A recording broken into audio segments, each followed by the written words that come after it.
magsumali sa mga ganon. Mami, hindi naman ako makito. Papakita ko sa inyo mamaya yung ano ko. Hindi mo ako makita. Sanduhan mo muna. So yan guys, hindi na nga ako nagpatumpik-tumpik pa.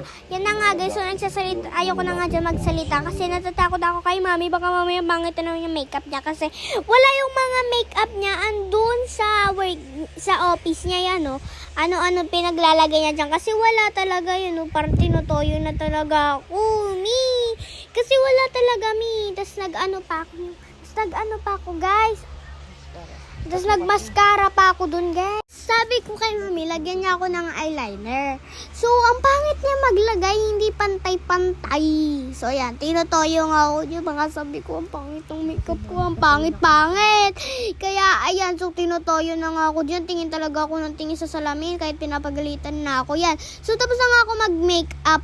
Make-up pa ni mami. Ayan na nga, nagdadamit na ako. Yan yung ano ko. Ano ko yan, tinakiin ko yan kasi hindi bagay sa akin, guys, pag di ko tinatakiin.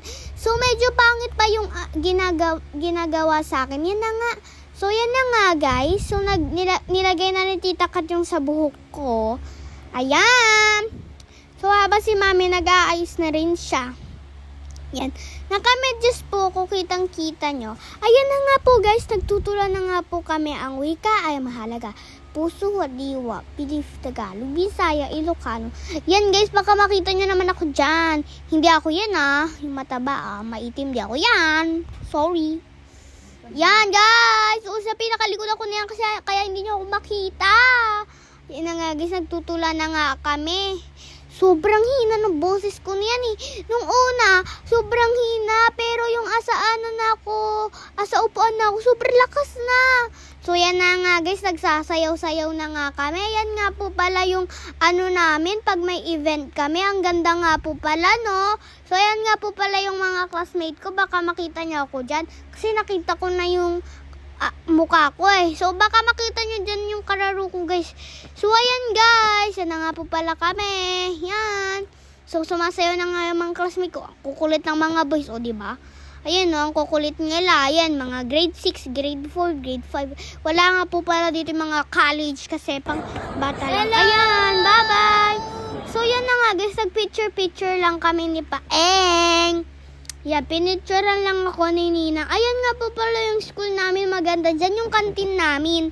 Ayan guys, sobrang ganda ng damit namin ni Paeng. Ayan nga po pala yung asa bahay pa kami habang nagpipicture ako.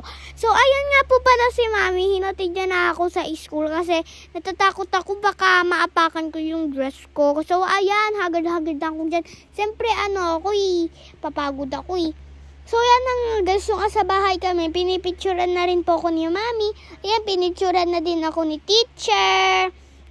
Ayan guys, so nagpicture ulit kami ni Paeng. So, yan guys. Bye-bye!